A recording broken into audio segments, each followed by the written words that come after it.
શાંત પાણી, બહારથી નિર્દોષ, અંદરથી ખતરનાક. આમોદના વાવડી ફળિયામાં રહેતો 22 વર્ષીય અશરફ હસન પટેલ રોજની જેમ પોતાના બકરાને ચરાવવા ગયો હતો.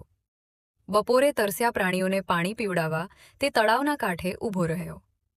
પરંતુ તેને ખબર નહોતી કે આ શાંત પાણીની અંદર મોત ઘાટ લગાવીને બેઠું છે.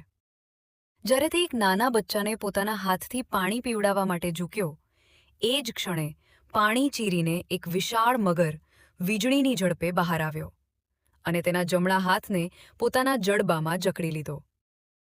એક પળમાં જ સ્થિતિ જીવન મરણની બની ગઈ. પણ અશરફ ગભરાયો નહીં. તેણે પોતાની આખી શક્તિ ભેગી કરીને ડાબા હાથથી મગર પર પ્રહાર કર્યા.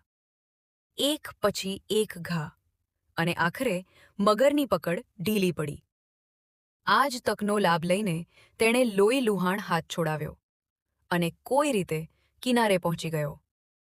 ભારે ઈજાગ્રસ્ત હાલતમાં અશરફ નજીકના ખેતરમાં કામ કરતા ખેડૂત પાસે દોડ્યો. ત્યાંથી મોબાઈલ લઈને પોતાના ભાઈને ફોન કરીને સમગ્ર ઘટના જણાવી. ભાઈ તાત્કાલિક સ્થળ પર પહોંચ્યો અને અશરફને પહેલા આમોદ હોસ્પિટલમાં સારવાર માટે ખસેડાયો. જ્યાં પ્રાથમિક સારવાર બાદ તેને એમ્બ્યુલન્સ મારફતે ભરૂચ સિવિલ હોસ્પિટલમાં રેફર કરવામાં આવ્યો. આ દ્રશ્ય જોનારાઓ માટે આ કોઈ ફિલ્મી સીન કરતાં ઓછું નહોતું. ભારે લોહી વહેતું હતું, પીડા અસહ્ય હતી, પરંતુ જીવતો બચી ગયો. એ જ તેની સૌથી મોટી જીત હતી. હાલ અશરફ ભરૂચ સિવિલ હોસ્પિટલમાં સારવાર હેઠળ છે, જ્યારે આ ઘટનાએ આખા વિસ્તારમાં ભયનો માહોલ ફેલાવી દીધો છે. મેં બકરા ચાવવા ગયો તો બકરા પાણી પર લઈ ગયો. પાણી ચાવવા બધા બકરા પાણી પી લીધું. ખાઈ બચ્ચાને પાવા લઈ ગયો. બચ્ચા નાખે ખોબે પાણી પીતા રહો. પછી અંદર ખાઈ હાથ નાખ્યો ને તાર માં અંદર ખેતી દીધા અડધો કિલો. તો બહુ જ કોશિશ કરી મેં લડાઈ કરી. પછી મેં બહાર નીકળી ગયો.